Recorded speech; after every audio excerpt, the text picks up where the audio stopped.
Get out. Your old ass can't do what them boys was doing, pounding that girl ass like that. Your ass ain't doing none of that. You get you some big gay like me, rub your knees and take your ass to sleep. Granddaddy, you gonna let her talk about you like that? Shit, right. The fuck you talking about? Moving your leg behind your damn neck. I can't even lift my leg enough to wipe my ass good. You can lift how the hell you gonna push your leg up all the way over there? Yeah, well, think about how that lady leg was. I don't know. I wasn't looking at it. Yes, the fuck you was with your nasty ass. Yeah, you thought I didn't see it. You just nasty. Now I'm going that way. Now, what's your problem? Big gay. I need the extra script.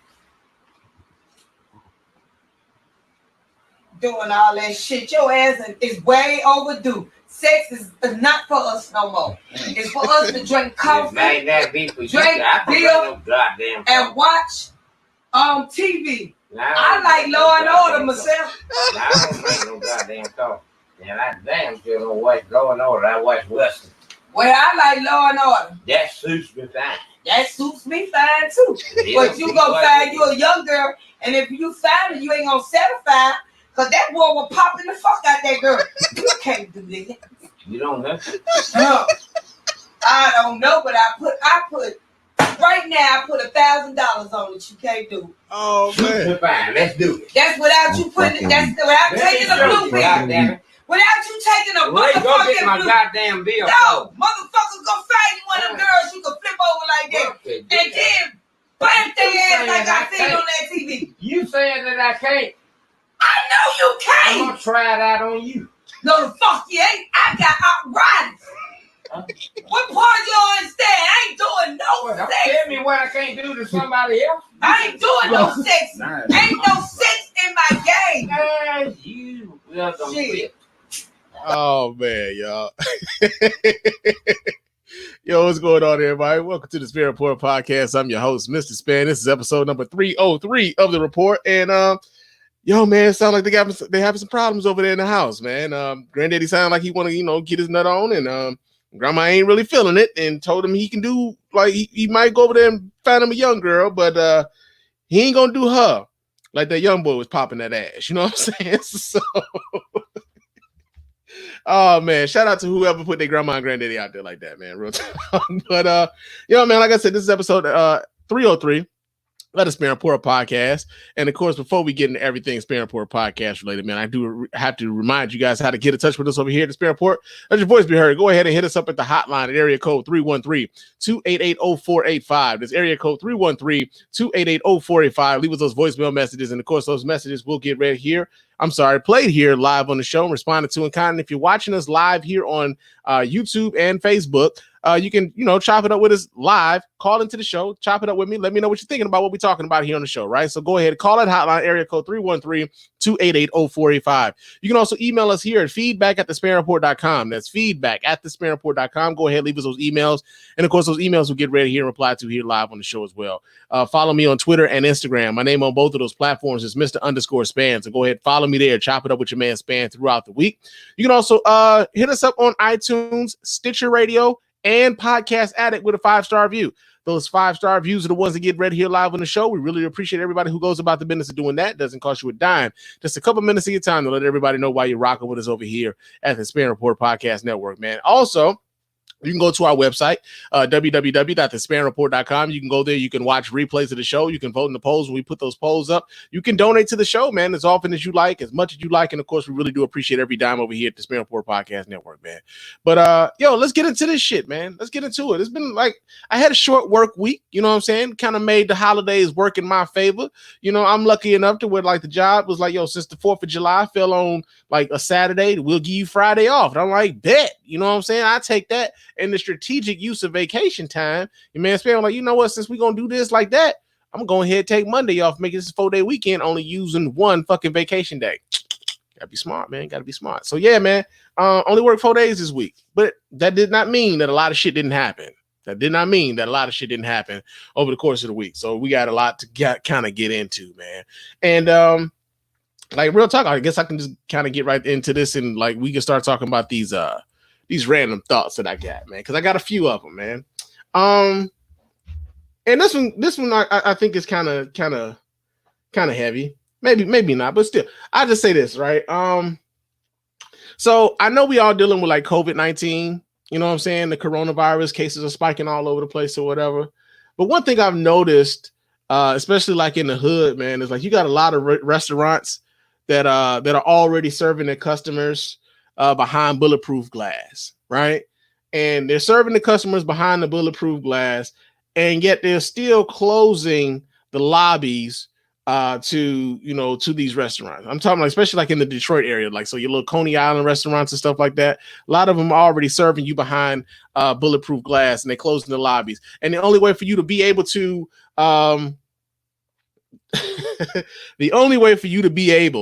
to get food from them is to like go through the drive-through. You got to go through the drive-through in order for you to be able to do it. And I just kind of want to know, like, for one, who are you protecting? Like, I get you can close the lobby for like nobody can like sit there and eat, right? Like, we're not having in the building dining or whatever. Buy your food, get the hell on, right? But then the other part is like, okay, so if I gotta have a car in order to come fuck with y'all. Can like somebody walk up at the drive-through to come order food at the drive-through because y'all got the lobby closed? You know what I'm saying? Or better yet, if I don't have a car, does that mean and I can't do the walk up? Does it mean I don't eat because I don't have a car? Like, you're serving these people in their neighborhood, and this is how you treat them. Like, I just kind of was wondering, like, how is that a thing? And then another thing that kind of made me like that crystallizes for me too, right? Because Church's Chicken, Church's Chicken is in the hood quite a bit, and they also are serving their customers behind bulletproof glass windows and whatnot, and they also have been like closing the lobbies. And at first I didn't catch it. But like, cause I was driving home from work one day, and I'm like, man, I never thought I'd see the day where there would be like cars snaking around the Church's Chicken. You know what I'm saying? Because Church's Chicken had fell off a long time ago. You know what I'm saying? A long time ago. But all of a sudden, I just started seeing cars snaking around fucking Church's Chicken. And truthfully speaking, all of these places that are serving people behind bulletproof glass window don't even want you coming in the building now. They got you doing the one order at a time through the drive-through, man. It's kind of fucked up.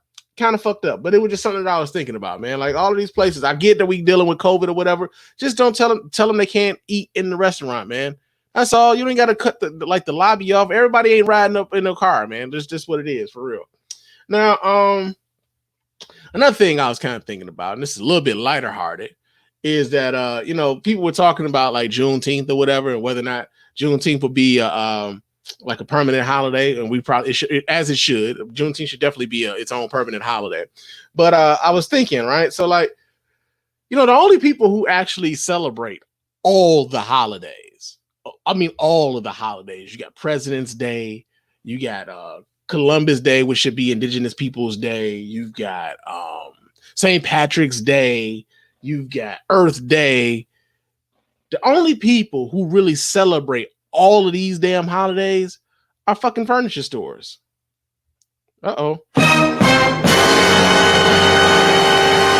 Furniture stores are the only ones who really, really, really fuck with the holidays, because it gives them an excuse to have a sale, man.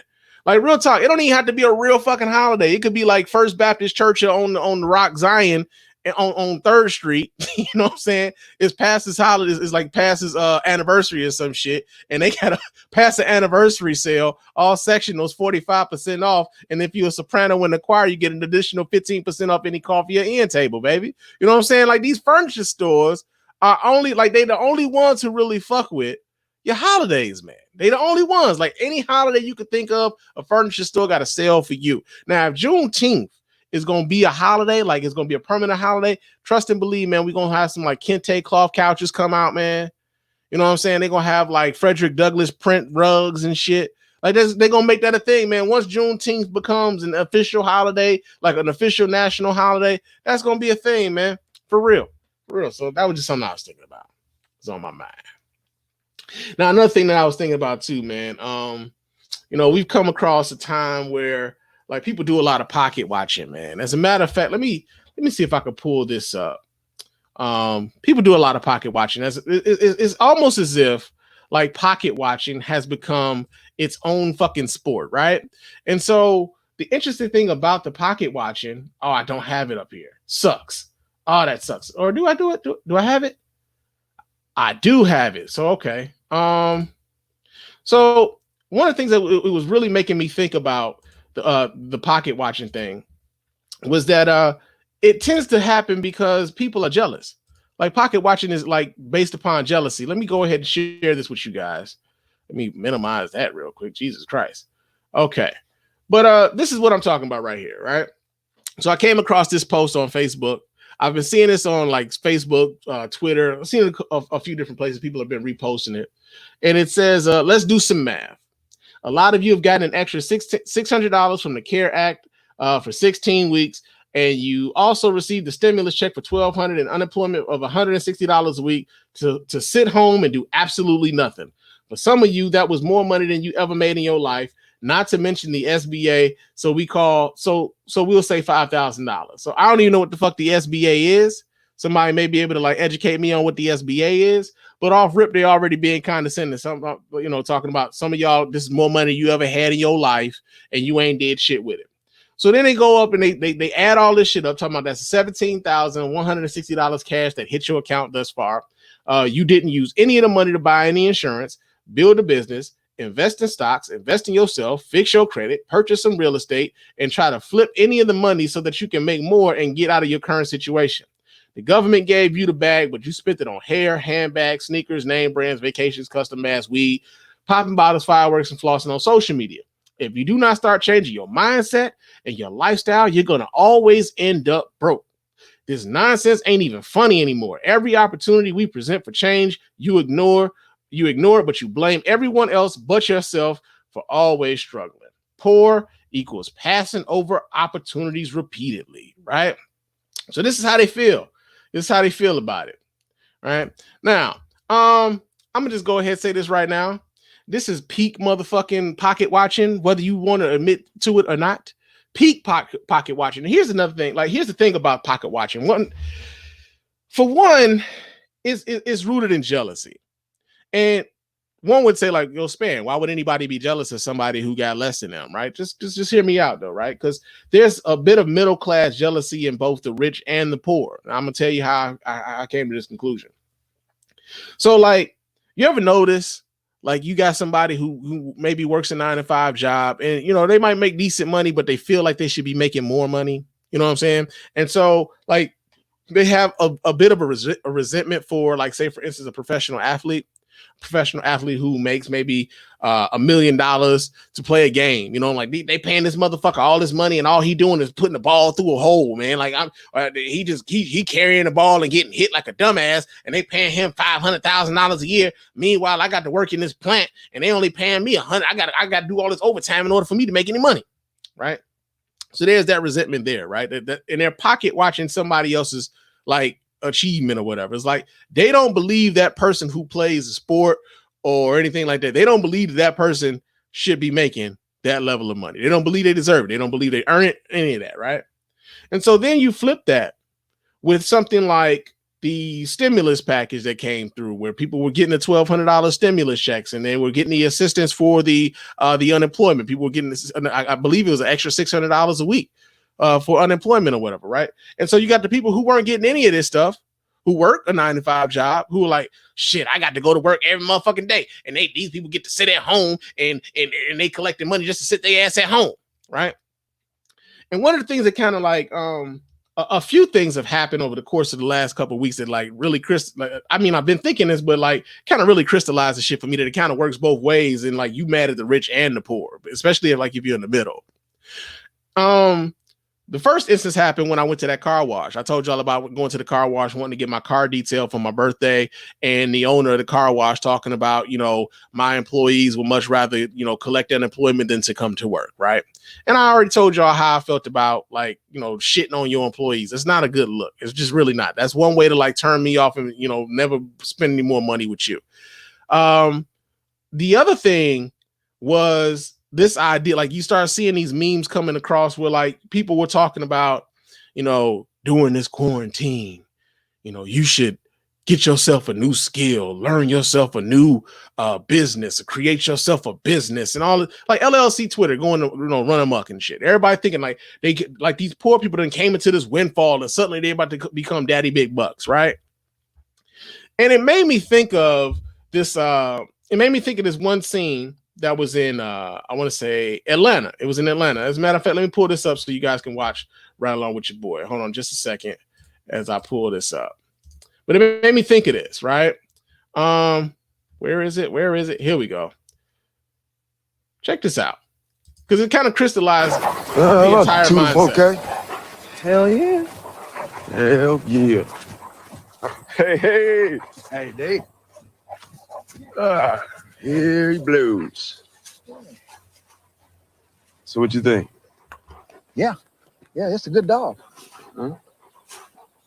Cool? All right, Here you are. good deal. I'll catch you. Thank you. Yes. Are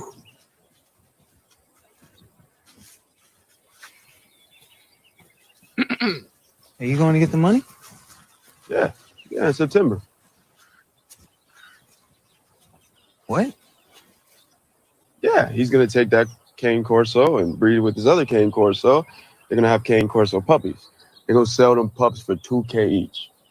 You could have. Man, you about to come up off that phone, bro. Are you joking? No.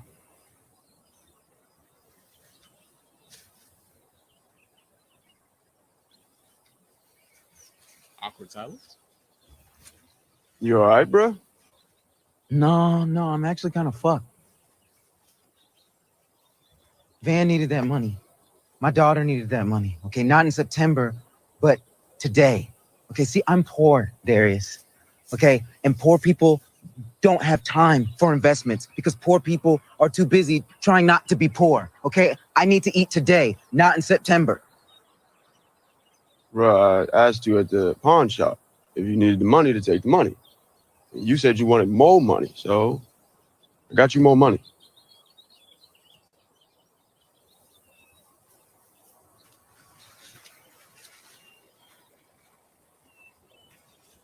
Right. And there's that disconnect. This is the disconnect that I think I see a lot of people. I'm sorry, I'm all over the place. But this is that disconnect that I think a lot of people are having when they put up these memes. I think they see themselves as being well-meaning, but they're really condescending, sort of arrogant when they put these sorts of memes up, when they put these sorts of things up, talking about how the poor got all this money and they ain't did nothing smart with the money, right? Truthfully speaking, a lot of poor people are trying to make ends meet. Like, and it's weird that like people who have more than these poor people, even when these poor people have something extra, you still got more than them. And yet, and still you find a way to criticize the way in which they spend their money when even if they do decide to get themselves something nice, it's something that you already have. So it's nothing to you. Like the idea of investing and learning a business and all this other shit, that's when you have time to do that. That's when you have time and capital to do that. Truthfully speaking, a lot of poor people are out here like, hey man, like I'm behind in my bills. Maybe this extra can help me catch up in that before I can think about investing. Hey, my kids need food. Maybe I should be spending my money on that before I can think about investing. It's expensive to be poor. Right? I've been poor before. You can't get a loan when you're poor, right? That's why that's why all these like payday loan and like check cashing places or like title loan places, like that's why they are prevalent within those communities. Because and even like the cost of those loans are exorbitantly high. Like the interest rate are crazy, like 300-400% on those loans, the APR, like crazy on those loans, right? So this idea that, because these poor people or people that got less than you, I don't even want to keep saying poor people, but these people that got less than you are stupid because they're not doing the same things that you would do with the money when their position is totally different from yours is asshole backwards. And truthfully speaking, a lot of y'all are doing it because you're judgmental and you feel like being poor is a character flaw. That a lot of reasons that people are poor is because something's genuinely like there's something wrong with their character. And this is why so many people feel so comfortable talking shit about poor people or people that got less than them, right? So take, for instance, the whole idea of, people deciding they're going to keep drawing unemployment as opposed to going back to work. First things first, I don't know if that really works like that. Like if you could just deny yourself, or you could just say, I'm not going back to work, and they still give you the unemployment, because I believe the rules kind of state that if you just refuse to return to your work, then they can cut off the unemployment. I believe that's kind of how that works. But then the second thing is, like, I was at work earlier this week. We was kind of talking about it. And those guys talking about, like, yeah, man, there's a whole bunch of people that want to, instead of going to work, man, they want to live off the government, get the unemployment instead of bringing their ass to work. And I'm just thinking to myself, I said, man, goddamn well, if our job was paying us less than the motherfucking unemployment, we would be at home. Every single one of you motherfuckers, if your job was paying you less than unemployment to be at home, you would be at home. But people feel like they're in they feel like they're in like a moral position, or a higher moral position, to say like, yeah, I work for mine. Like, yeah, I would work for mine too. I'm working for mine now. But trust and believe, if they were going to pay me the more to stay my ass at home and not take a risk of catching COVID-19, guess where my ass would be at? And you too. So yeah, man, I was just thinking, like, this whole pocket watching thing that people do, it works both ways. Y'all pocket watching rich motherfuckers because y'all believe that they don't deserve that money for whatever it is they got. And then people that are poorer than you, whatever little extras that they get, you don't believe they deserve that shit either. It's like that jealousy shit, man. It's like all pocket watching is rooted in jealousy. If you minded your own damn business when it came to other people's finances, trust and believe you feel a lot better, man.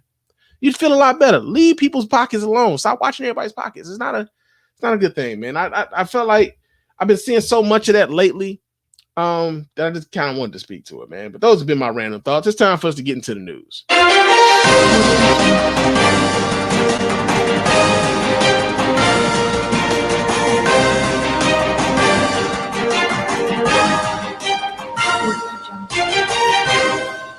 All right, our first story here in the news is Michigan Governor Gretchen Whitmer has decided to institute an executive order that mandates the use of face masks in most public places.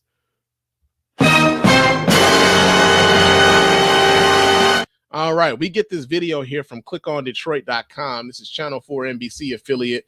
Let me go ahead and pull this up so you guys can watch right along with your man Spann.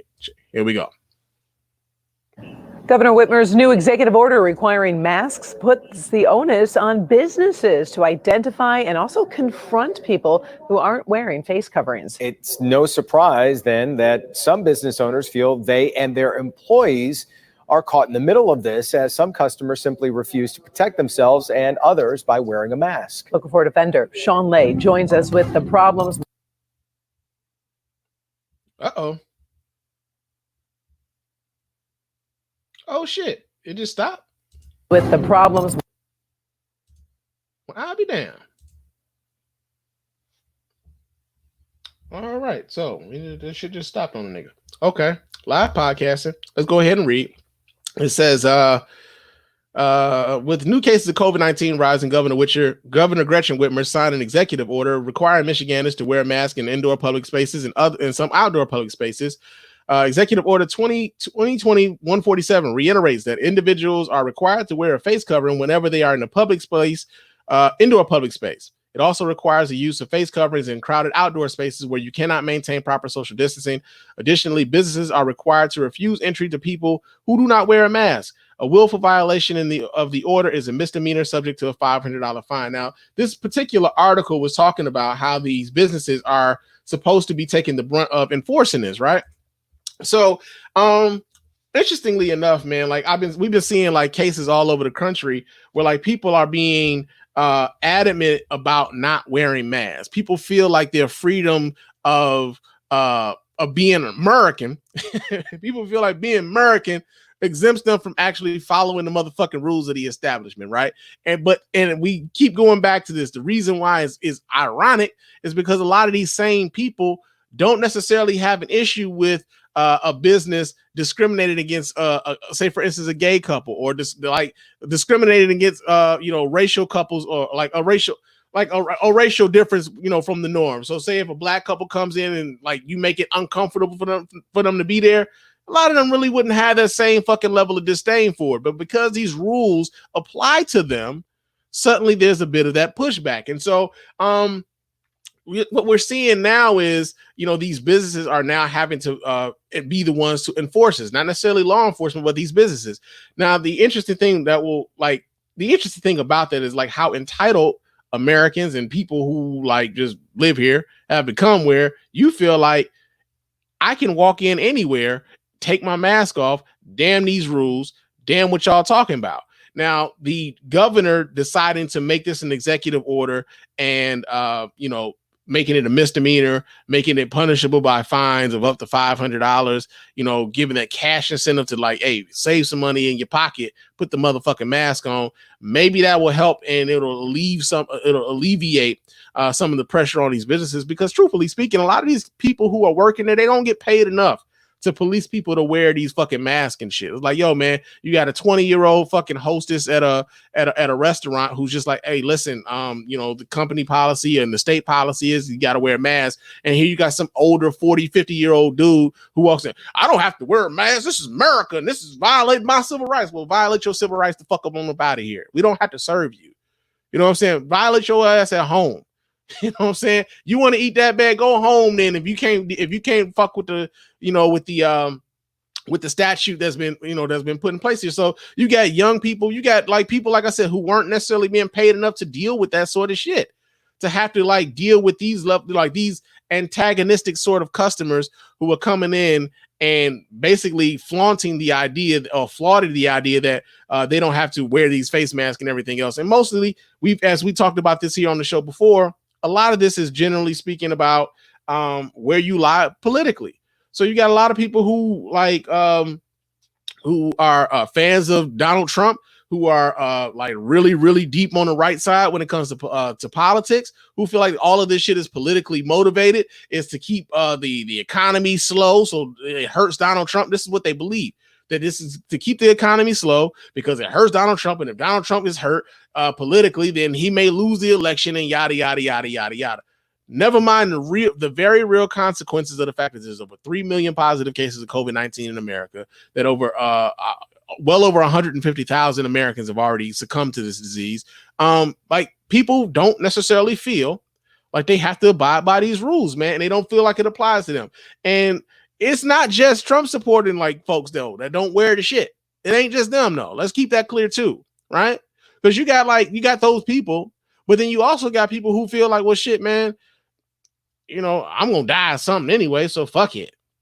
You know what I'm saying? Like, I'm used to dealing with some bullshit in the hood or whatever. I'm used to dealing with bullshit wherever I go. So if this is how I gotta go, then damn it, this is how I gotta go. I'm gonna live my life. I hear you, but at the same time, it's selfish as shit, because it ain't just about you. It's about everybody else around you that it can negatively affect, right? So yeah, man, Governor Whitmer, like I said, she decided to mandate this by executive order. And again, they're already talking about how she can't mandate these things, forgetting the fact that Rick Snyder, when he was governor of the state of Michigan, he instituted those emergency managers, totally usurping, local officials and local governments and local elections. When you decide who your leaders are in that town by instituting those emergency managers, the same people who are so up in arms about what Governor Whitmer is doing right now, crickets from these motherfuckers when he was out here doing that. So yeah, man, that's in the news.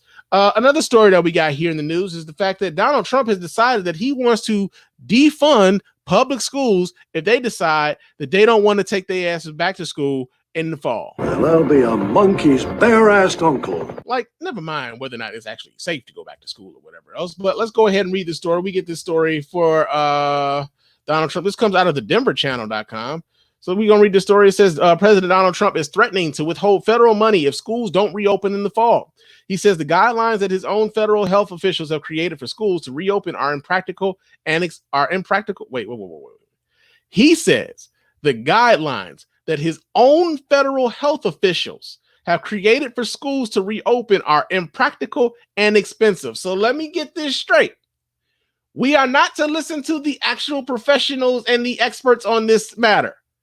We supposed to just listen to this dumb motherfucker. Okay. It says Trump isn't saying what funds will be cut off or what authority he had to make the move. Taking to Twitter to voice his frustration, Trump argues that countries including Germany, Denmark, and Norway have reopened schools with no problems. They've also handled the coronavirus a hell of a lot better than we have, dog. Like a hell of a lot better. That's why the schools is open and ours ain't. Excuse me. He said he's also repeating his claim that Democrats want to keep schools closed for political reason, not because of coronavirus risk. As we sit here right now, I believe last night they said like yesterday there was a total of 70,000 new coronavirus cases in the United States of America. 70,000 new ones. America is number one in the world for coronavirus cases. Now think about that for a second. As much as Donald Trump likes to talk about America first, as much as we want to talk about this being a Chinese virus, it came from China, so it's a Chinese virus. Yo, we own this motherfucker now, man. We own this, man. We got the most cases. I think we probably had the most people die from it officially. This pandemic has lasted. Well, I mean, it's expected to be here a while, but the way in which we've handled it, we've not gotten out of the first wave. We keep talking about this being like a second wave. Like this is part of the first wave. Like his insistence on having public gatherings in enclosed spaces, his refusal to wear masks and the mocking of people who wear masks, like his handling of this virus has made it like entirely worse. And so for him to actually come out and say like, yo, I'm going to withhold funding from the schools if y'all don't send these kids back to these schools while we're in the midst of dealing with this. Meanwhile, a friend of his, Roger Stone, who was convicted of lying to Congress on behalf of him, was set to go to jail for, I believe, a sentence of maybe 4 years. Roger Stone believed that he would die in jail if he had to stay in jail. Donald Trump commutes his sentence, partially because, he also maybe believed that he could have died in jail, but also a lot of places are releasing prisoners because of the fact that COVID-19 is a thing and prisoners are being infected. So you mean to tell me that these prisons can release prisoners, but we're supposed to send our kids into these buildings to have, to be warehoused with other kids who may be sick or who come in contact with someone who is, bring it back home, maybe get mom sick, maybe get grandma sick, maybe get granddad sick? It doesn't make any sense, man. It doesn't make any sense. But as with anything when it comes to this presidency, what does? You know what I'm saying? What does make sense when it comes to Trump? So, that's in the news. Now, another story that we got here in the news, and this is actually something that happened here in Detroit. There was a police shooting, right? There was a police shooting here in the city of Detroit. And, let's just say shit almost hit the fan in the city of Detroit yesterday. So the chief of police here, James Craig, decided to kind of get in front of what the narrative of folks on social media was going to be. To kind of get in front of that, he decided to release the body cam footage of one of the officers who was there at the time of the shooting. So we're going to pull this video up. Let me go ahead. And this is clickondetroit.com. Hopefully they don't, hopefully the damn video will load this time. Let me go ahead and see what's going on here. All right, here we go. Check this out. Local 4 News starts now with a breaking news alert. 8 shots fired in 5 seconds. 8 shots fired in 5 seconds. Tonight, Detroit Police Chief James Craig releasing video of the deadly shootout to set the record straight, saying it wasn't his officers who opened fire first. Clearly, they were under attack. 20-year-old Hakim Littleton was shot and killed by police early this afternoon, sparking protests on the city's west side. Chief James Craig releasing video of the deadly shooting at 7:30 p.m. in response to what he called erroneous information being shared on social media. The video shows Littleton firing first at officers. Local 4's Rod Maloney is live tonight with that video, and we want to warn you, parts of that video are certainly graphic. Rod. No doubt about it, Jason. And it's a situation where this town was on edge for most of the afternoon, basically because of the rumors that spread that a young black man had been gunned down unarmed by Detroit police. But the chief came out tonight, showed the video, and put those rumors to rest. Detroit police gang squad members pull up on Darnell Sylvester in the white t-shirt here. He's wanted on a federal drug warrant and gives up without incident.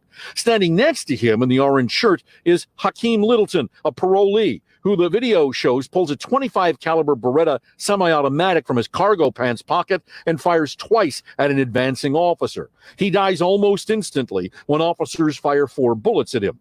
Chief James Craig said a witness heard Mr. Littleton stated, and I'm not going to say it in the exact verbiage, but basically that you're not going to take my man. You reach your phone, man. Shots fired! A closer body cam shot shows Littleton firing at the advancing officer, missing him, and the officer did not flinch. He is what I describe as an American hero. Despite being fired upon, and you saw it with your own eyes, he continued to advance. He didn't even have time to take his weapon out. He advanced. He wanted to secure by putting his own life in jeopardy. The chief says the officer remains shaken as Littleton did aim at his head. But all afternoon, social media posts popped up claiming none of this happened, that Littleton was unarmed and gunned down by police execution style. It does incite violence, and I was deeply concerned over the erroneous information. I know we're in a very difficult time, not just here, but across this country. And I've asked repeatedly that, give us a chance. Now, the chief wouldn't address what might happen to anybody inciting that kind of violence. But in the meantime, he did say that all of this stems from an investigation into that block party shooting on July 5th, where 8 people were injured. They believe it was gang violence that prompted that. And the chief said both of the young men involved in today's activities were in gangs. Back to you. It was just amazing to watch this play out in real time as we were. All right. So now,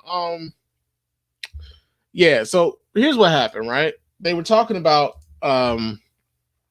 they started talking about, rumors that were being passed around on social media about Hakim Littleton being unarmed when he was shot. He was gunned down execution style by the Detroit Police Department. I kind of want to give kudos to Chief Craig for the transparency, because ultimately, that's really what one of the demands that a lot of people have, is that when the police do have these sorts of things happen, that they're transparent and that they come out with they're forthright with a lot of the information. The flip side to that is, if you're being cynical about it, is the only reason that this video became available so quickly is because it was video that looked good on behalf of the Detroit Police Department. Not necessarily looks good, but it looks like it might have been a justified shoot, right? That, this Hakim Littleton was shooting at them when this happened, and therefore they returned fire, right? So maybe that's why they were so quick to release this footage. But I also kind of want to talk a little bit to the, how our anger can be used. How our anger can be used to manipulate us to have us behave in ways that we really probably shouldn't, and maybe aren't justified in behaving that way. So Hakim Littleton gets shot. Rumors on social media go around that he was unarmed. He was shot execution style by the Detroit Police Department. And there were massive amounts of people that showed up on the west side to demonstrate against the police. The police ended up having to show up in riot gear, tear gases with, canisters were being thrown, to and fro against one another, man. And people are outraged. People are it only takes one thing, man, and people are ready to go. That's how tight things are right now.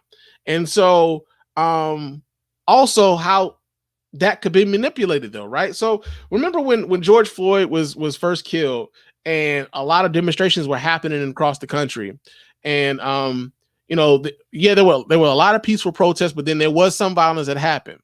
But one of the narratives that kind of came up was, why are they always tearing up their own shit, right? That was one of the things. Why they keep tearing up their own shit. And one of the things that I was cognizant of was that a lot of the people who were participating in these protests weren't necessarily there for the righteous cause. And we talked about this here on the show. We've showed instances of this on the show where people, sometimes portraying themselves to be allies, were out there agitating folks, doing unlawful acts while they were in the midst of protesters to get them riled up, to probably get some shit started, and that becoming part of the larger narrative. And so it's not beyond the realm of possibility that when this happened, when news of this happened, that those same types of people could be on social media also stoking those same types of fears, stoking those same types of angry feelings amongst the masses to get some shit started, to get some shit popped off, right? Because when you're mad, a lot of times you're not thinking the clearest, you're not thinking the straightest. You just kind of want to fuck some shit up. You want the people responsible for making you upset to pay, right? And so what Chief Craig did was to try to get in front of that. And I mean, like I said, I could be a fair man and say, listen, I met Chief Craig before, like, not on some like social shit or nothing like that. I just happened to see him. We were flying back, coming back from New Orleans. He was on the same flight, and talked to him for like maybe a minute or two, but seems like a decent enough dude. He's got a lot of respect in certain circles in Detroit or whatever, amongst the activist community, maybe not so much because of his insistence upon using facial recognition software. He's had, pushback in regards to that. But I'm glad that they brought this video out as soon as possible, because it tamped down a lot of BS that could have happened had they not. Right? Think about how many different police shootings have happened where police had the dash cam footage, or they had body cam footage that they neglected to bring out to the public, or that you had to sue or get Freedom of Information Act request in order for them to release this shit. Like, think about what Laquan McDonald in Chicago, and all of the things that transpired in Chicago, to all the things that happened in Chicago because of the fact that the city was trying to bury that story. They tried to bury that footage. And when that footage came out, the city was like, on fire, so to speak. Right. So it was good for him to come out with the video. Unfortunate situation is like the kindest you can be to it. And as I was watching the news last night, just like watching how angry people are, man. People are just fed up with, how police have been acting out, amongst the public, especially when it comes to like Black and brown communities. People are fed up with the shit. And even in an instance where the shooting may have been righteous, because there have been so many unrighteous kills, people are like, yo, man, there still might be some bullshit, So, yeah, man, I just saw that, man, on the news, and I was like, yo, I kind of need to be fair. Chief Craig did a good job in this particular instance. So, yeah, man, that's been the news.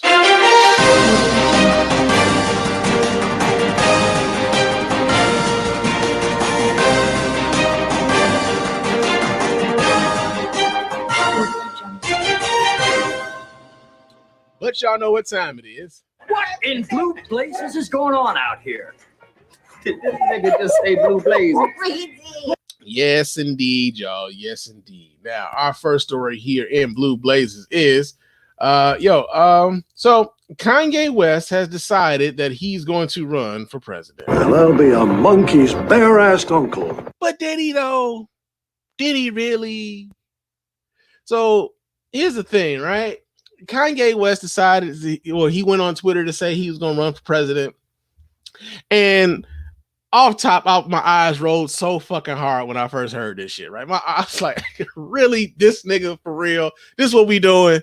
Is this what we really doing, man? Kanye, maybe he got a new project coming out or something. He's trying to draw some attention to it, whatever, right? But so many people have decided they were actually going to indulge Kanye West in this and take him seriously. In fact, even fucking Forbes Magazine. Ho, brother. Whoa. Now, you got too much dip on your chip. Yeah, man. Forbes did a whole ass fucking exclusive interview with Kanye, man. And here's some of the takeaways, right? So, and we getting this from Forbes. It says Kanye West said he's done with Trump, opens up about White House bid, damaging Biden, and everything in between. It said that he's running for president in 2020 under a new banner, The Birthday Party. Yeah. With guidance from Elon Musk and an obscure vice presidential candidate he's already chosen. Like anything I've ever done in my life, West says, I'm doing it to win. I'm down to win. I'm doing to win. Okay. I'm doing to win. That he no longer supports President Trump. I'm taking the red hat off with this interview. Right. That he's okay with siphoning off black votes from the Democratic nominee, thus helping Trump. I'm not denying it. I just told you to say that the black vote is Democratic is a form of racism and white supremacy. Right. That he's never voted in his life. That he was sick with COVID-19 in February. That he's suspicious of a coronavirus vaccine, terming vaccines the mark of the beast. That he believes Planned Parenthoods have been placed inside cities by white supremacists to do the devil's work. That he envisions a White House organizational model based on the secret country of Wakanda in Black Panther. Now, I don't know. Do y'all remember them breaking down the civics of Wakanda when we saw Black Panther? Do y'all remember any of us? Did they like hand out a little pamphlet, a booklet about the Wakandan, constitution and shit? Because all we knew was, there was T'Challa. And T'Chaka was, who was T'Chaka? T'Chaka was T'Challa's uncle. Damn, I'm forgetting T'Challa's daddy name though. But T'Challa's daddy was the king, and T'Challa was the prince. And I'm trying to figure out if the king is the Black Panther, then how was T'Challa the Black Panther? I was all confused and shit. But really, I say that to say we ain't see no motherfucking constitution for Wakanda, and this is how he's talking about how he's going to run the White House, right? But be that as it may. I say that I was a little bit kind of annoyed with Forbes for even giving this shit legs, for even giving this shit an air of legitimacy, because it's come out later that a lot of people around Kanye believe that he's suffering from or dealing with a bipolar episode right now, that he's been off his meds, and he's kind of erratic and everything.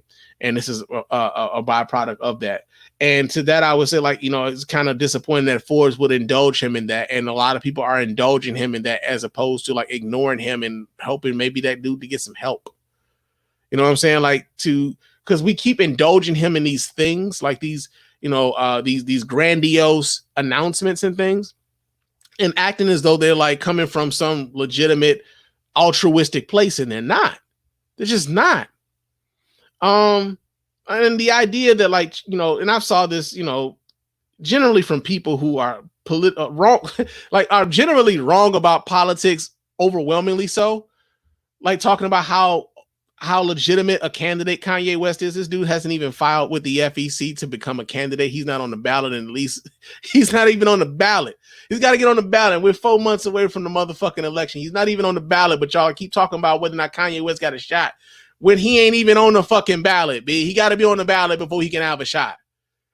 This idea that Kanye West would siphon off black votes from Joe Biden that could, help Trump. Do y'all believe black people are really that stupid? Y'all think black people do stupid shit like that? Black people are some of the most astute political minds in the country. You know why we have to be? Because we've been in this minority position for so long. So a lot of times when we start talking about black people voting for the Democratic Party, is mostly because the Democratic Party are more closely aligned with some of the things that black people want to go forward in this country. And the Republican Party, more often than not, as it stands right now, as it stands today, are the direct opposite to that. There's a lot of antipathy there. The Republican Party used to be the party of Lincoln. Now the Republican Party also wants you to venerate the names of the people who were taking up arms against Abraham Lincoln, right? So, the idea that because Kanye West has said he gonna go, I'm gonna go ahead and get into this race, and I'm gonna vote, and maybe I siphon off some votes from Joe Biden. And a lot of people yo, man, we really need to take Kanye West seriously, man, because didn't nobody take Trump seriously either. We see what happened. Now, I mean, you could say that. I saw a lot of people equating Trump with Hillary Clinton, and as if they were both the same, as if you really believe that Hillary Clinton was as lawless as what we're seeing right now. I got a bridge in Brooklyn to sell you if that's what you truly believe, right? But yeah, man, I'm disappointed that people, especially like major media news outlets like Forbes, would even give this an air of legitimacy by doing this profile on Kanye West about possibly running for president. I think this is all a joke. I think that indulging him in this way is actually to his own detriment, and it also kind of speaks to a bit of the dumbing down of the American populace, right?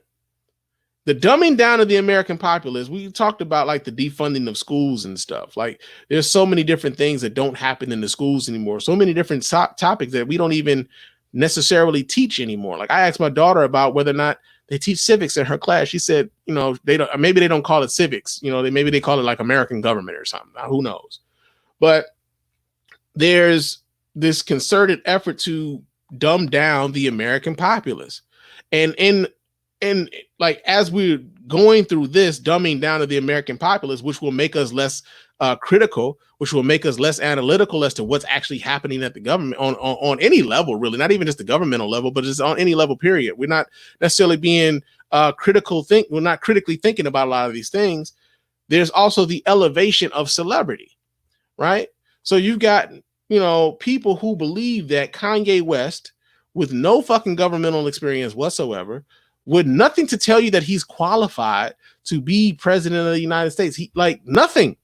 Same thing with Donald Trump. Gave you nothing to believe that this dude was qualified to be president of the United States. Like, yeah, you had some people who said, well, he's a businessman and we should be able, we should run America like you run a business. And like they thought that Donald Trump was this fucking fabulous businessman who was bankrupt 6 fucking times, who bankrupt casinos when the whole business model of a casino is where people bring you money. It's the whole business model. He bankrupt that place. So when you got an uneducated, not necessarily an uneducated, but a less educated populace who also worships celebrity, who believes that because they're famous, maybe that it's that virtuous thing, right? Like when we talked earlier about, poor people, your being poor is a reflection of your morality. And somehow your being rich and famous is also a reflection of your morality to a lot of people. Even though you may be a shady individual, you may be a crooked individual, you may be a corrupt motherfucker, but you're rich and famous, and therefore you have some virtue for these folks. And they've been less educated. And this is how you get a person like Donald Trump in the White House. And this is how you get people that in your circle talking about, I don't know, man, Kanye might have a shot. So yeah, man, I just kind of hate that we've legitimized Kanye West's like random musings this way, man. I really wish he'd just go back to making dope music, like not shut up in music and nothing like that. I just kind of wish that's what he would do. Like get back to who you was, man. When I could actually fuck with Kanye, Kanye was like making some dope shit. I can't fuck with this Kanye right here, man. Excuse me, I can't. So yeah, man, that's in Blue Blazes. Now, another story here that's in Blue Blazes got like the internet like talking all over the place is Will and Jada Pinkett-Smith, man. They are going to the Red Table Talk and telling everybody about all their damn business, including August Alsina. God damn! Yeah, man. So yeah. August Alsina, a singer, I believe he sings like R&B or something like that. He's like one of those new R&B singers. I'm not real familiar with him. But he went out, I believe he did an interview with Angela Yee, and he talked about being in a relationship with Jada Pinkett and like how much he loved her. Like he could die knowing that he gave himself completely to somebody. It was like some real deep shit. It was like, damn, man. And then people like, yo, he was with Jada Pinkett. And Jada Pinkett decided that she was going to go to her own platform and do an episode of the Red Table Talk. And they were going to talk about it. Her and her husband, Will Smith, they were going to talk about it. So we're not going to play that entire video, but I did have some of that video here. I'm going to go ahead and pull this video up so you guys can watch right along with me. Hold on a second here. Let me do this. Let's see, where is it? It is right here. All right. So Here we go, y'all. Let's see what they talking about. It's a situation that I consider private. You just feel like it ain't really nobody's business. Yeah. But yeah. Okay, video could have ended right fucking there. Right? Could have ended right there. But it didn't, so let's go. But now Black Twitter has claimed it as their business. But, you know, I think you need to say clearly what happened. As far as what? You and I decided we were going to take our space, and what happened? Yeah, and then I got into an entanglement with August. That's what I said. Okay. So this entanglement word has been all over the internet for the last 2 days, right? Entanglement. August Alsina was talking about this as though, like, this was the love of his life. He gave himself completely to her. And her, you know, talking of this is sort of like an inconvenience, so to speak. Like, yeah, you know, it was like I was involved. Not necessarily I gave myself and gave my all to someone, especially not August Alsina, but an entanglement. And so, yeah, this word, you've probably seen a million jokes about it so far on the internet the last 48 hours. Entanglement? Yes. Yes. A relationship. Yes, it was a relationship. Absolutely. I was in a lot of pain and I was very broken. Now, in the process of that relationship, I definitely realized that you can't find happiness outside of yourself. Mm-hmm. And luckily enough, you and I were also going through a process of healing in a much different manner. Mm-hmm. I would definitely say we did everything that we could to get away from each other, only to realize that that wasn't possible. So, okay, so that sounded to me like they tried to break up. Supposed to sound like to me. Sounds like to me they were trying to get away from each other. Sounds like to me they were on a break while she was dealing with August Alsina. But we'll continue. So what happened, Jada? Okay, so let's start with, I guess about 4.5 years ago. Yeah. I think it was about 4 years ago. Mm-hmm. Started a friendship with August. Mm-hmm. And we actually became really, really good friends. Mm-hmm. And it all started with him just needing some help. Mm-hmm. You know, me wanting to help his health, his mental state. Because for me, that was the thing when Aug first came around, he was really sick. He was really, really sick. Yeah. And the outpouring for him from our family was initially about his health. Yeah. And I mean, we found all those different resources, you know, to help pull him through. Mm-hmm. And from there, you know, you and I were going through a very difficult time. Yeah. And we decided. I was done with your ass. Yeah, you kicked me to the curb. I was done with you. Yeah. Yeah, sound to me like they were broke up. Sound to me like that. Marriages have that, though. Yeah, Marriages have that. Yeah, we basically, we broke up. We decided that I'll be damned. We were going to separate for a period of time, and you sound like another word for broke up. You go figure out how to make yourself happy, and I'll figure out how to make myself happy. Well, at that particular point in time, it was indefinite. Yeah, I really felt like we could be over. We were over. And then what? Sound like they broke up. What did you do, Jada? Well, you know, I think from there, you know, as time went on, I got into a different kind of entanglement with August. I launched into an interaction with August. What do you feel like you were looking for? I just wanted to feel good. It had been so long since I felt good. Right. And it was really a joy to just help heal somebody. Yeah. I think that has a lot to do with my codependency, which is another thing that I had to learn to break in this cycle. Just that idea of needing to fix and being drawn to people that need help, whether it's your health or whether it's your addictions. There's something about that childhood trauma that feels as though it can be fixed through fixing people. versus fixing me. Yeah. Okay. So, like I said, I wasn't going to play the entire video. Their Red Table Talk episode is available on Facebook Live. But a couple of things here. As folks have been talking about this the last 48 hours. The discussion around Will and Jada Pinkett and their relationship, you know, there have been rumors around whether or not they were in an open relationship, an open marriage, and they were swingers, this, that, and the third. August Alsina actually alluded to that by saying that, like, Will Smith gave his blessing to, you know, to his relationship with Jada Pinkett and everything. Excuse me. First things first, I just kind of feel like a lot of people are just projecting, right?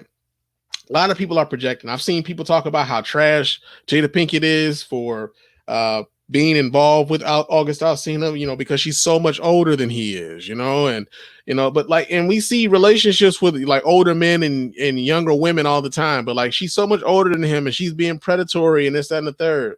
I don't know that to be true. None of us really know that to be true.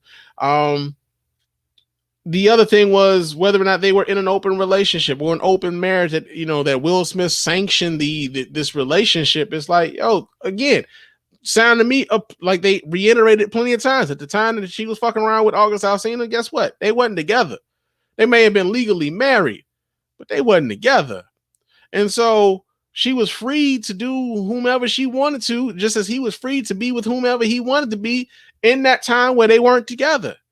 Now, of course, like, again, this all kind of comes up, like, you know, and people were talking about how they are able to laugh and joke about it, you know, like as they're together now and then laughing and joking about it, talking about this publicly. I kind of feel like, for one, they didn't even owe anybody this, right? Like August Alsina came out, apparently like this relationship was like maybe 4 years ago or something like that.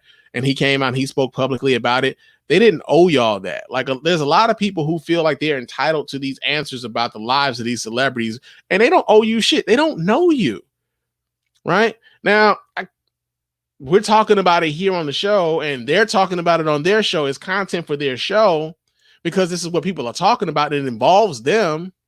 But truthfully speaking, they didn't have to tell us nothing. And that's the thing that I'm just like kind of like sitting on, like, yo, man, everybody feels as though they're entitled to this information. They're entitled to this, to these relationships in their head with these people that don't know them. And that's kind of goes back into the thing that we were talking about, the elevation of celebrity, being rich and famous, the elevation of that. And that being some level of, I'm sorry, the camera's all blurry and shit, but that being some level of that, like, your virtue, but that gives you some level of virtue because you've obtained some, you know, this height of rich and, you know, being rich and famous and whatnot. And so this whole August Alsina thing, I kind of wish it like would go away because again, like I just, as I watch people, you know, comment about it and talk about how trash he is or how Will Smith is dealing with it, and maybe they just pretending to be good because, you know, we all watching. Like, maybe they're not pretending. Maybe they are really good. Maybe they did come to an understanding. Maybe they did, you know, like figure out how they had to be in order to continue to be with each other. It sounded like they were like, yeah, we tried to break up and really just said, fuck it, we couldn't. Like, we was supposed to be together. And I know a lot of y'all be talking about, you know, you got fucking, you know, soulmates and shit, and you got like life connections or whatever else. Maybe they really believe that, and then maybe they're holding true to that. I don't know, because it ain't none of my fucking business. Neither is it yours, right? So, yeah, man, that's in Blue Blazes. Now, another story here in Blue Blazes. This actually has people pretty upset. The fact that there was this guy, what's his name? Christian Cooper. Christian Cooper. He was the guy who was in the, I believe it was New York Central Park. And Amy Cooper was that white lady who called the police on him and feigned terror as this black man was hulking over her and her dog as he asked her to leash it, right? Well, apparently Christian Cooper isn't cooperating with the NYPD because, you know, he isn't cooperating with the NYPD as they press charges against her for filing a false police report. Yeah, so we get this story here. This comes out of the Griot.com. It says that Christian Cooper, the black bird watcher who posted a video that went viral of a white woman calling 911 on him after he asked her to leash her dog in Central Park, is refusing to cooperate with the district attorney's case against her. Christian Cooper made a statement on Tuesday saying, on the one hand, she's already paid a steep price, Cooper said, referring to Amy Cooper, dubbed the Central Park Karen. That's not enough of a deterrent to others. Bring her more misery just seems like piling on. Okay, is that the end of the article? Hold on, let me see if I can pull this up some more. That can't be it. All right. It says, according to the New York Times, Cooper added that if the DA feels the need to pursue charges, he should pursue charges, but he can do that without me. Christian Cooper's failure to cooperate in the case against Amy Cooper, to whom he is not related, presents a challenge for prosecutors. Some social justice advocates have applauded the man's decision, saying that prosecuting Cooper reinforces the idea that the only consequence for wrongdoing can come through a flawed criminal justice system.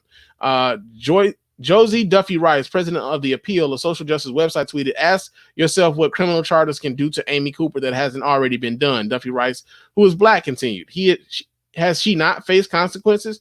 She did something absolutely horrible, and she lost her job, her dog, her personal business was on front page from the paper. We all know her face and story. The incident occurred on Memorial Day weekend when Cooper asked Amy Cooper Christian Cooper asked Amy Cooper to leash her dog in an area of Central Park where dogs are required to be on a leash. Now, when I first saw this story, one of the first things it reminded me of was the killing of Botham Jean, right? And the reason why it reminded me of the killing of Botham Jean was because of the reaction that Botham Jean's little brother had to Amber Geiger, who killed Botham Jean in his apartment. And people were up in arms about him hugging her as a way to forgive her for the transgressions that she had presented, to his family, right? Like, he was able to forgive her. But a lot of people who aren't necessarily attached to that situation, other than being black, were mad as hell at him for doing exactly that, like for getting the level of closure that he needed for that situation. It was his brother that was killed in that situation, no one else's. And, I get that folks were, they wanted to see justice being meted out. I mean, she was convicted, that she was given 10 years. She should probably have received a lot more. But the visual of black forgiveness of this white transgression was triggering for a lot of folks, man. And so it kind of reminds me of that, where like there are people who are upset at Christian Cooper for saying like, hey man, like all I wanted her to do was fucking leash the dog. She didn't leash the dog. She lost her job. She, her face all over. Everybody knows who she is. I'm good. Right? I'm good. And I know, like, in the larger scheme of things, people are looking on at the macro like, yo, man, but what about, the systems and everything else in place, when the actual person whom the transgression was against is like, all right, I'm done with this though, And so there's that conundrum there where, like, prosecutors are like, here's the other part. I kind of wonder how much the prosecutors really need of him for this. Right? Like, they're saying he won't cooperate and shit, but like, what do you need him for? There's video of the shit already. Everyone knows that she filed a false police report. Everyone knows he wasn't attacking her. Everyone knows she did the shit as a way to possibly use the police to kind of put this black man in his place. And she suffered some consequences because of that, right? Some social consequences because of that. But what does the New York police, like, what does the NYPD, like, what does the district attorney's office actually need from him concerning this matter, when everything we know of this we've already seen? It shouldn't necessarily even require him having to do anything, really. He shouldn't have to say anything. He shouldn't have to contribute anymore, really. But yeah, man, folks is mad at Christian Cooper, and I mean, it happened to him. Like, if he over it, I guess I could be over it too, because I wasn't the one who had that transgression, against me. So yeah, man, that's been Blue Blazers. What in blue blazes is going on out here? Did this nigga just say blue blazes? All right, now, we got this other story though, right? Now, we talked about this story. God damn, this camera just won't fucking focus. Focus, camera, focus. All right, I don't know what the hell's going on, but we got this other story here. This comes out of I believe. Damn, I've been getting a lot of stories out of Channel 4 this week, but there was this. We talked about this last week. There was a woman who pulled a gun on. She pulled a gun out on two black women, a black woman and her 15-year-old daughter during a altercation at a Chipotle. I want to say this was in Orion Township, Michigan. Well, she's had an opportunity to speak to the press. Her and her husband, along with their attorneys, decided they were going to speak to the press, and she's decided to say that she was in fear for her motherfucking life. You shouldn't have been talking shit. Yeah, so we get this story here. This comes out of the Detroit News, as a matter of fact. So let me pull this story up so you guys can watch right along with your man Spann. All right, here we go. There are a lot of facts that are missing, a lot of things that have only been seen from one side and not. And what are those in your mind?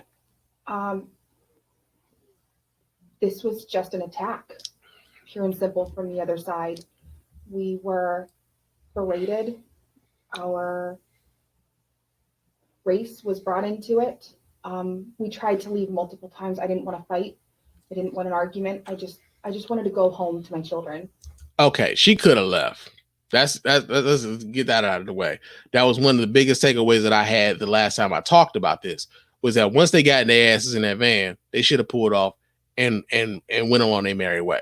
They could have left. They didn't. And I feed my children. This is not something that we wanted at all. Did you bump the daughter? And tell me what transpired before the cell phones started recording. Okay, yes. I went into the restaurant. I grabbed our food. We have a large family, so we had 2 large bags of food. And whether it's due to coronavirus or not, I noticed that there was only one door that was accessible to come in or out of that particular restaurant. And I opened the door, and I wasn't sure if my bag bumped this young woman who was very close to me, in very close proximity, or if I bumped the door, but it could have been either. Again, it took me just a little bit to realize that I had bumped into something or someone. And as I got back to the car, I turned and kind of took a peek to see, is someone looking at me like, hey, come on now? Or she lying. She lying. You didn't know whether or not you hit the door or a person, but you made sure to look back to see if somebody was looking at you, and they were looking at you with a, come on, man, she's lying. Did I just bump the door and obviously not happened? I turned around and the young girl was looking at me, and she was clearly upset from the look on her face. She came out and started yelling at me. And I just held my left hand up and said, walk away, just walk away. Okay. So when we talked about this last week, as I watched that video, I was like, it pained me to be on like some, you gotta look at both sides kind of shit. Cause I'm really not that like both sides person. Right. I think that's sort of a cop out a lot of times. But as I was watching that particular video last week, as it appeared to me, I'm like, yo, man, this seems like a situation that's like this interaction is going on way too long. It should not have escalated to this point. I did think that, based on what I saw in the video last week, that the mother and the daughter were a bit much in this particular situation. I did. I didn't think that them being or behaving the way that they did warranted a gun being put in their fucking face. I didn't believe it warranted that. Now, before we get to any of the rest of the shit, the idea that, like, what it seemed to me, these women were adamant about being given an apology because this woman bumped into the daughter, right? You, by your own admission, say, well, I had a whole bunch of food. I was coming through the door. I hit something, but I didn't know what. And then there's this girl staring at me, looking at me, and she's come out, she's angry. Apparently you did bump her. You knew you hit something. And when she does come to you to talk to you, to confront you, your reaction isn't to say, "Oh, I'm sorry, I didn't mean to." Your reaction was walk away. This is what you had to say. And I think, like, so this is the context that we didn't have last week. A simple "I'm sorry" could have kept that interaction from going as far as it did, as long as it did, resulting in this lady pulling a fucking gun out at a Chipotle because you bumped into somebody. So they're going to walk away as opposed to saying, "I'm sorry." And it escalated from there. And was it, how much time would you say elapsed from you, and you, so they were coming in the door as you were going out, correct? It was just the young woman Right. coming in the door, and I was coming out. Okay. And so how much time elapsed? Was it a few seconds? Was it a minute? Was it a couple of minutes? Maybe. From that point to when we see the cell phone recording? Maybe 40 seconds. So not very long at all. No. Okay. No, not at all. Okay. During the exchange, walk me through what was running through your mind. Okay, hold up. Apparently, this is a much longer video than I thought it was going to be. It's like 16 fucking minutes long. There was a much more, there was a much shorter video on one of the news stations. I probably should have had that one, but I'm gonna just say this. This woman said she feared for her fucking life, right? At a certain point in this interview, sitting next to her attorneys, she said she feared for her life during this interaction. Now, I just kind of wonder, like, what was it about the cell phones that made you fear for your life, right? What was it about the cell phones? Because yeah, these women were loud. These women were aggressive. These women were talking like they was ready, like they wanted to scrap, but they didn't. They kept their hands to themselves. They had their cell phones out. They were recording you. And as I said last week, it seemed to me like this was an attempt to get a Karen video that went terribly wrong. That's how it appeared to me, right? But you feared for your life so much so that even after you got in your van, you backed up. She hits the window like as you were backing up because it seemed like you were trying to run her over, and you get out, rack around in the slot in the chamber, and tell them to get the fuck back. The lady with the gun is in fear for her life, not the ladies with the cameras. Not the women with the cameras, the cell phone cameras. You were in fear for your life. And if I'll post this video on the Spann report, so you guys can watch that in its entirety if you want to. But like she starts trying to force herself to cry, and it was painfully obvious like she couldn't really do it. Like she was trying to force those tears down, and they're talking about the fact that she actually lost her job. You about to lose your job. Get this thing. You about to lose your job. Get this thing. You about to lose your job. Get this thing. You about to lose your job. Yeah, man, she lost a job. As a matter of fact, she lost a job. They sent her a text message as she was doing this press conference with this news, with the news organizations and everything, as she's sitting next to her lawyer. Now, the other part about this too, like, how much savings do they get, right? I mean, it's not my business, but still, they got lawyers and shit. Like, maybe it's like, well, we don't get paid until you win. Like, maybe it's one of those sort of things. But yo, man, like, how do you pay for your lawyers if neither one of y'all got jobs now? Because her husband lost his job last week. But you say you feared for your life while these women were talking to you as you bumped the 15-year-old. All you had to say was, "I'm sorry, I didn't mean to." And that probably would have mitigated all of this shit. We aren't even sitting here talking about it right now. But instead of saying, "I'm sorry," you said, "You need to walk away." Yeah, man. Yeah. No sympathy whatsoever for this lady. Jillian Wuestenberg and her husband, Michael, I believe it is. Yeah, man, y'all deserve every bit of the negative shit that's happening to y'all right now because of that. And that has been You about to lose your job. Lose your job. But y'all know what time it is. That I'm proud to be an American, where at least I know I'm free. And I won't forget the men who died, who gave that right to me. Yeah, I play too much of that shit. It's proud to be an American time here at the Spann Report podcast, man. And our first story here and proud to be an American is so there was this white couple. This white couple that was really mad, man, that there was a Black Lives Matter mural that was in the streets of California, and they decided they were going to paint over it. Interestingly enough, they painted over it, but she decided she's going to stay within the lines. So instead of the Black Lives Matter being in yellow, this shit was in motherfucking black, yo. This shit was in black. You painted over it. It said the same shit. Oh man. So yeah, man. Well, these two who did that, they were arrested and for vandalizing that mural, but they were also charged with a hate crime for doing so. Well, that'll be a monkey's bare-assed uncle. Yes, indeed, man. So let's go ahead and pull this video up so you guys can watch right along with your man Spann. We got a lot of videos today. A lot of videos. Here we go. We get this out of CBS News. All right. Check this out, y'all. No, I'm fucking serious. What are you doing? What is wrong with you?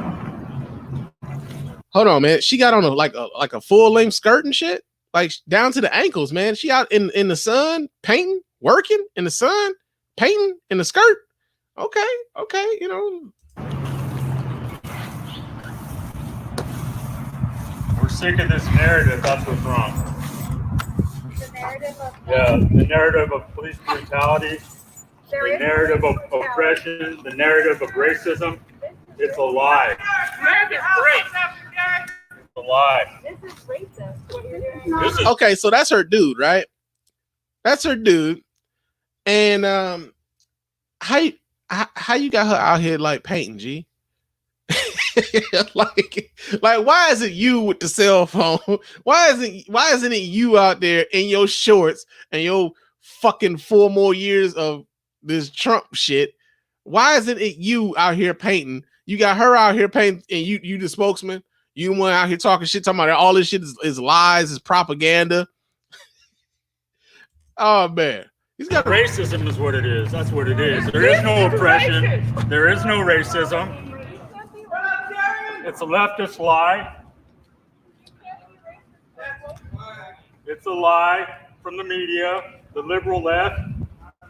You can't be that stupid, can you? I swear, man, like it's gotta be fucking awesome to be white. It's gotta be. It's the only reason why anybody would stand around doing this sort of shit, right? That anything that challenges this idea of whiteness, you see as this existential threat, right? The assertion that Black Lives Matter is racist rhetoric, that Black Lives Matter is a racist hate group, right? Never mind the fact that Black Lives Matter ain't killed nobody. Never mind the fact that Black Lives Matter ain't gerrymandered no voting districts. Never mind the fact that, you know, Black Lives Matter has never did any sort of like voter intimidation or anything like that. Never mind any of those things. Never mind. Black Lives Matter has not gone to a state capitol and put a gun on anybody in the state capitol. None of that shit. But somehow Black Lives Matter is a leftist organization, hate group, and the murals that assert that Black Lives Matter is racist propaganda against you, said white man. It's like, it's gotta be fucking awesome that the audacity of someone to assert that their lives matter just as much as yours is an affront to you. Like, how dare you say you are equal to me, Negro? What is your problem, son? Boy, go fetch me a beer. Like, come on, man. Anyway, these idiots were charged. These idiots were charged with a goddamn hate crime. So we get, let's read some. I'm sorry, let me pull that back down. But let's read the story. This comes out of CBS News. It says a temporary Black Lives Matter mural in downtown Martinez was painted in front of the Wakefield Taylor Courthouse on Saturday, July 4th, after a resident applied for a permit that was granted by the city. More than 100 people, all wearing masks and almost all showing concern for social distancing, helped paint the words over a 5-hour period. After the mural was completed, Nelson and Anderson allegedly arrived at the scene with paint supplies using black paint and large paint roller. Anderson started to paint over the yellow letters B and L in the word black. We must address the root and byproduct of systemic racism in our country. The Black Lives Matter movement is an important civil rights cause that deserves all of our attention, Contra Costa County District Attorney Diana Becton said in a press release. The mural completed last weekend was a peaceful and powerful way to communicate the importance of Black lives in Contra Costa County and the country. We must continue to elevate discussions and actually listen to one another in an effort to heal our country. Both defendants have been charged with violation of civil rights, vandalism under $400, and possession of tools to commit vandalism or graffiti.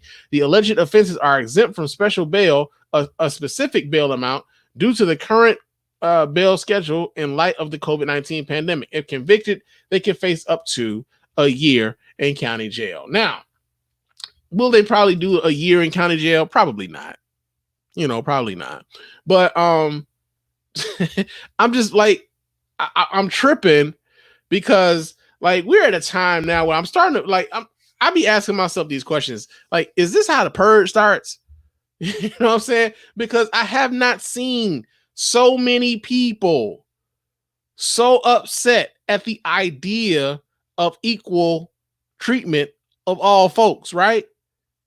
Like, this at an all-time high in my lifetime. I'll just say that. In my lifetime, I've never seen this in such blatant ways, right? It's like out in the open, out in your face all the time. People are like, and the other part, and the other reason why I think it's like, it's gotta be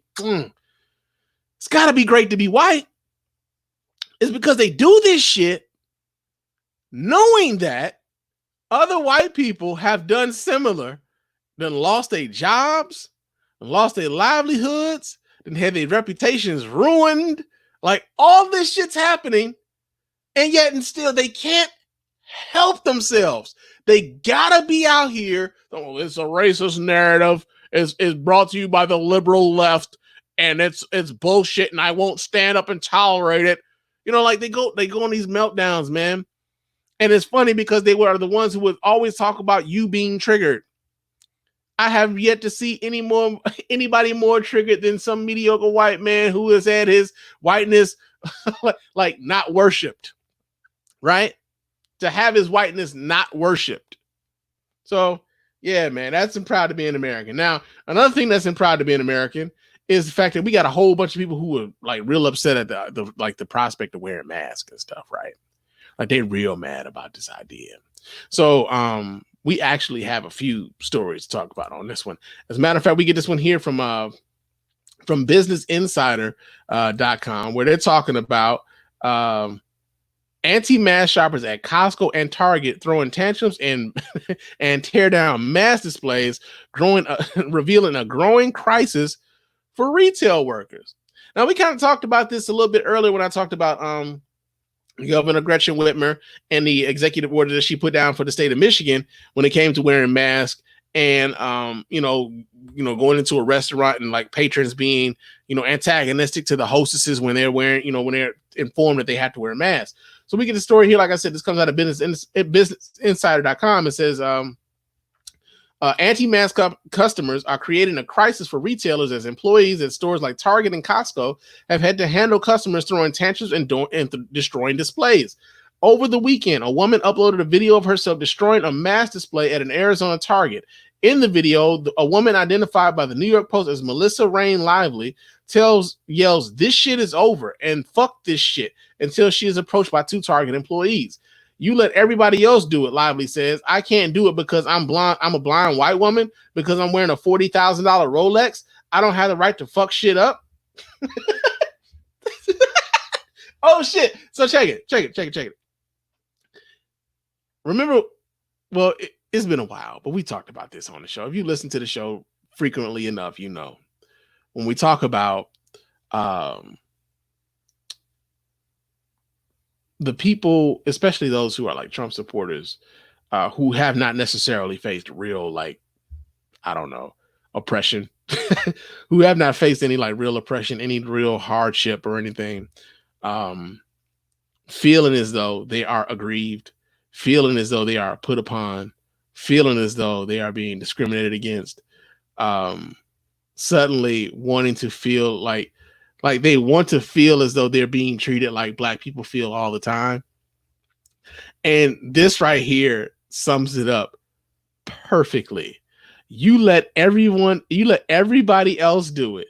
I can't do it because I'm a blonde white woman, because I'm wearing a $40,000 Rolex. Like, for one, no one really had to know that it was a $40,000 Rolex, but okay, I see you flexing. But then two, like, you're not facing any level of oppression right now.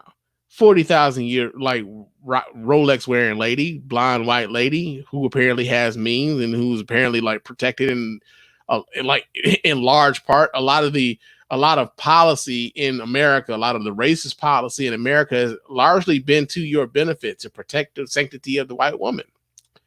Right. So, to go on a Target and destroy a mass display, totally destroying these masks for anybody else who wants to keep from getting sick and keep others from being sick around them, to do that is maddening. It says in a follow-up Instagram live video in which police appear to be live in Lively's house, she claims to be the spokesperson for the White House and QAnon. On Twitter, Lively tweets frequently about QAnon conspiracy theories. Now, also, here's the other thing too. Why is it so many people associated with Donald Trump or supporters of Donald Trump want Donald Trump to be president for another 4 years? Why are so many of these motherfuckers batshit crazy? Right? And the interesting thing about this is that, like, they want us to act as though we're supposed to treat them with some level of respect when this is the shit that they putting out. Like, conspiracy theories, throwing tantrums because you got on a $40,000 Rolex, going into a Target, destroying mass displays because the mass displays the mass represents the complete incompetence of the dude that you currently support sitting in the White House right now. That shit crazy. Another sister video of the encounter went viral over the weekend, with many mocking Lively's actions with the hashtag Target Karen. Karen has become a memeable shorthand for white women acting in an inappropriate, entitled, and sometimes racist fashion. So we do have the video. Let me pull the video up. Let's do that so y'all can watch that. Let's see what they talking about. Finally, we meet the end of the road. I've been looking forward to this shit all my fucking life. Really? So, Target, I'm not playing any more fucking games. This shit's fucking over. This shit's all fucking over. This shit's fucking over. This shit's over. This shit's over. This shit's over. This shit's over. This shit's over. This shit's over. This shit's over. This shit's over. This shit's over. Yay! This shit's over. Woo! Yeah. You know that shit? You know what? Shit off of my car. I don't want any of that shit. I don't want any of that shit. Get that shit out of here. Fuck this shit. Fuck this shit. No, I'm not doing it. I'm not doing it. I'm not doing it. No, I'm not doing it. We don't want any of this anymore. This is over. No. No. Dude, why? Why? You let everybody else do it. You let everybody else do it. Why can't I do it? Because I'm a blonde white woman? Fucking wearing a fucking $40,000 fucking Rolex. I don't have the fucking right to fuck shit up. I'm fucking. Oh my God, man. Like, you gotta laugh to keep from crying. But oh man, that's crazy. But that's crazy. But again, it kind of speaks to this level of aggrievement that they don't necessarily have for real. It's something that's totally created. They're put upon because other people are asserting that their lives matter and all this other shit. But also the virus, the virus kind of represents the ineptitude of Donald Trump. And if wearing a mask, if you're required to wear a mask in Donald Trump's America, then damn it, that means Donald Trump has failed America. All of you people who are wearing these masks, you're buying into the liberal media telling us that Donald Trump has failed us, and you wearing a mask is an admission of that. And I'll be goddamned if I would let any foreign enemy of this country believe that we are going against our president and wearing masks when our president is saying that it's overblown. God damn it, we're not going to do it. This is America. Meanwhile, like I said, America has over 3 million positive cases of COVID-19 and over 150,000 deaths. We are number one in the world when it comes to coronavirus. But yeah, man, that's what's tripped out, man. Like all these people are acting a motherfucking fool, and they want to call everyone else snowflakes. Snowflakes, man. Snowflakes. What's more snowflake than that? You know, what's more snowflake than that? There's another story here about somebody acting up because somebody asked them to wear a mask. As a matter of fact, this comes out of Florida. This happened at a Costco, and the man talked about himself feeling threatened because they asked him to wear a mask in the Costco. So let's see. Do we have video of this here?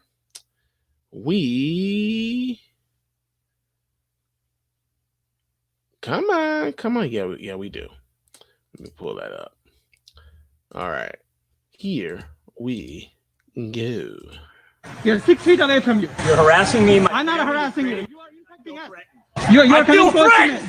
You're coming close to me. Back up! You feel threatened. So you feeling threatened mean you approach someone that you feel threatened by? I feel threatened. So how do y'all have y'all threatened? Like, is your threatening, like your threatening compass backwards? Is it broken? Because if I'm feeling threatened by somebody, like threatened, I don't know if I'm going to advance on the threat. Like, I don't know if that's like, is that something that they teach you tactically in like white in the school? How does that happen? How does that happen? You feel threatened, so you advance on where the threat is. Not saying that you have a duty to retreat, because I know y'all won't stand your ground and all this other shit. Not saying you have a duty to retreat. I'm just saying, do you have to advance? In a Costco. This is a Costco, sir. Sir. This is a Costco. Could anything that's happening in the Costco at this particular moment in time warrant the response that we're seeing? Threaten me again! Back the fuck up, put your fucking phone down! What the fuck? Oh, that was the end of the video. Okay. That was the end of the video. So he said, back the fuck up, put your phone down. Now, again, I don't know nothing about feeling that threatened. But hold on, Black Hawk is in the chat. He says, and 2 weeks later, COVID. Right. 2 weeks later, COVID. We talk about like the Trump rally in Tulsa, Oklahoma has resulted in more COVID-19 cases in Oklahoma, especially in Tulsa, Oklahoma. Like the idea that not wearing a mask is about your freedom. It's not about your fucking freedom, dude. But yeah, we read the story. The dude talk about he felt threatened, right? So it says we get the story. It says a Florida man who threw a temper tantrum after a fellow Costco shopper asked him to wear a face mask in order to comply with the store's policy has lost his job. You about to lose your job. Get this thing. You about to lose your job. Get this thing. You about to lose your job. Get this thing. You about to lose your job. Yeah, man, he lost his motherfucking job, man. Lost his motherfucking job. It says video of the encounter was posted on Twitter by Miami-based documentary filmmaker Billy Corbin on Monday and has since gone viral with more than 11 million views. The video shows a man who has been identified as Daniel Maples, according to the news press, approaching a man who was filming with his cell phone while screaming and clenching his fist. I feel threatened, Corbin yelled. Back up, threaten me again. Back the fuck up, put your phone down. Corbin wrote in the caption that an elderly woman asked Maples to wear a mask, and the man who was filming was defending her. Due to the coronavirus pandemic, Costco and many other retailers are requiring customers to wear masks while inside stores. As the video spread online, social media users outed Maples as a sales agent for Ted Todd Insurance in Bonita Springs. Screenshots of his company bio, which have since been removed, list his likes as hot yoga, traveling, cooking, and mentoring others. We said Ted Todd Insurance took to Twitter Tuesday to address the incident. Thank you to everyone for their comments and the messages raising awareness about a former employee at Ted Todd Insurance. Their behavior in the video is in direct conflict to our company values, and their employment has been terminated. The tweet read, threatening behavior and intimidation go against our core mission to be trusted advisors in our community. We are also committed to immediately reviewing our internal existing culture at TTI. So, yeah, man, Daniel Maples has lost his job at Ted Todd Insurance because he refused to wear a mask at a goddamn Costco. Sir, was it worth it? Sir, was it worth it? It was a Costco. They just simply asked you to wear a mask. Triggered the snowflake. You know? Now, another person who really felt upset about the prospect of being told to wear a mask was apparently a Philadelphia bar owner, because this motherfucker pulled a gun out after somebody asked him to wear a goddamn mask. You shouldn't have been talking shit. Yeah, so let me pull this video up, because this motherfucker went like left like real quick. Wait, is this? All right. This isn't the right one. Well, I'll be a monkey's. Well, I'll be a monkey's bare-assed uncle. Yeah, man, what the hell's going on here? Okay, so we do get video of this guy pulling a gun out on somebody. Let's see what he's talking about. Let's see what transpired. Here we go. Oh, the shit comes from Twitter. Well, I'll be damned.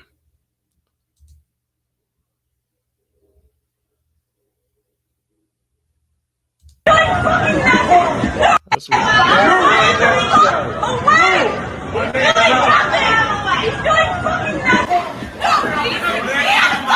Oh God. The next time I feel we gonna be even. Come on, my guy. Then we can fuck that shit. Sit down. Come on, man. Don't you dare. Don't you fucking dare. All right. So, guy pulls out a gun.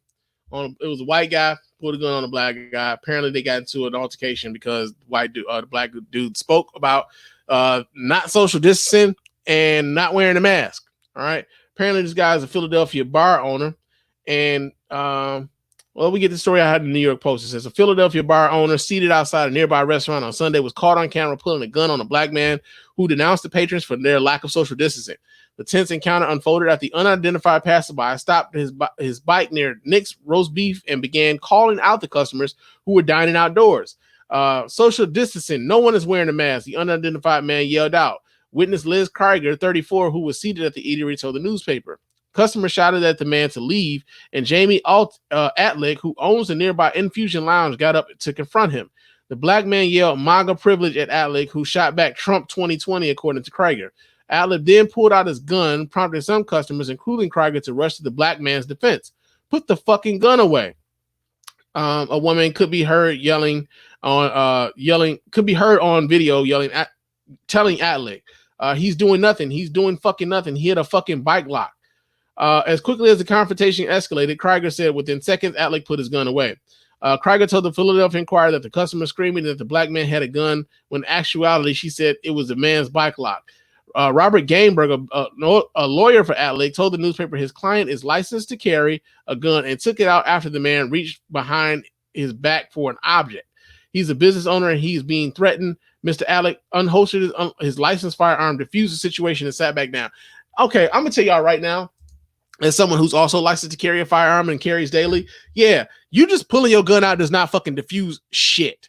How many times have you saw these people in these altercations? We just covered 2 cases just today of you pulling your gun out because you scared, right? Because you scared and you think you are defusing a situation. That lady in Orient Township at the Chipotle talked about she was in fear for her life. This dude hit someone. Well, he reached in his back or whatever. He pulled out something. It was a fucking bike lock. You feared for your life. You diffused the situation. How did you, if anything, you amplified the stakes by pulling said gun out, right? I don't get it. I don't get it. Like, the idea of wearing a mask for not just your safety, but others is anathema to some people. Like, you willing to pull out a fucking gun because somebody told you to wear a mask? It's crazy out here in these streets, man. And that's why I ask, is this really how the purge starts, man? For real. But, yo, man, that's been proud to be an American. That I'm proud to be an American, where at least I know I'm free. But y'all know what time it is. The champ is here. The champ is here. The champ is here. The champ is here. All right. Our champ of the week this week here at the Spann Report podcast is none other than Michaela Cole, man. Now, the reason Michaela Cole is the champ of the week this week here at the Spann Report podcast is because Michaela Cole did something that a lot of the people on LLC Twitter would find admirable. She decided that when she came out with her new show, I May Destroy You, that she would keep some level of ownership rights over that particular show. We get the story here. This comes out of IndieWire.com, and she actually turned down $1 million from Netflix because they would not allow her to retain any level of ownership over her own creation. So we read the story. Like I said, this comes out of IndieWire.com. It says Michaela Cole's breakout success in the U.S. is largely credited to Netflix. The streamer was the domestic distributor of her acclaimed comedy series Chewing Gum, for which Cole won a BAFTA for Best Female Performance in a Comedy Program, and she later appeared in an Emmy-winning episode of Black Mirror and fronted the 2018 Netflix musical film Been So Long. Netflix also released the Cole-starring drama series Black Earth Rising outside the United Kingdom in 2019. Cole's history with Netflix made the streamer a natural destination for her latest project, I May Destroy You, but the creator walked away from a mega deal in order to maintain ownership of the series. In a new profile published by Vulture, Cole reveals that Netflix made her an offer for I May Destroy You in spring of 2017 worth $1 million. The series is based off Cole's personal experience of being sexually assaulted during the making of Chewing Gum. Cole, who wrote all 12 episodes of the series and co-directed 9, stars as a young writer struggling to come to terms and process a recent assault. Cole turned Netflix's $1 million offer down because they wouldn't allow her to retain any percentage of the copyright. The creator even ended her relationship with CAA after it tried to push her to take the deal with Netflix, and CAA would make an undisclosed amount on the back end. Cole told Vulture that she tried negotiating with a senior level development executive at Netflix in order to retain at least 5% of the copyright. According to Cole, there was just silence on the phone, and she said, "It's not how we do and she said, "It's not how we do things here. Nobody does that. It's not a big deal," I said. "If it's not a big deal, then I'd really like to have 5% of my rights." When Cole bargained down and asked to own just 0.5% of the copyright, the Netflix executive said she would have to run it up the chain while adding, "Michaela, I just want you to know I'm really proud of you. You're doing the right thing. I remember thinking I've been going down rabbit holes in my head, like people thinking I'm paranoid, I'm acting sketchy, I'm killing off all my agents," Cole said. "And then she said those words to me, and I finally realized I'm not crazy. This is crazy." So, yeah, I wanted to just highlight and applaud this sister for fighting what was, rightfully hers, man. Like the idea that you create something and you want that thing that you create to be distributed and shown across the world.